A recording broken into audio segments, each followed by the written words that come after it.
सुबह 11 बजे तक श्रावस्ती में 22% वोटिंग मुकम्मल हुई है।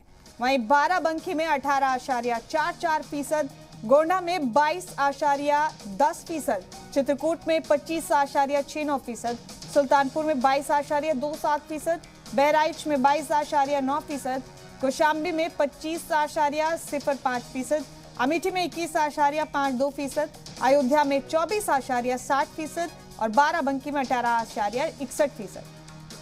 ये वोटिंग अपडेट है। वोटिंग आदादोशुमार है फीसद का।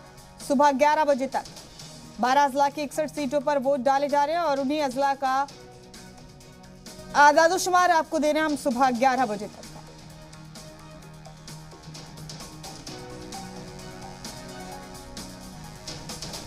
तो ये तमाम बड़े अपडेट इस वक्त के आपको दे रहे हैं हम।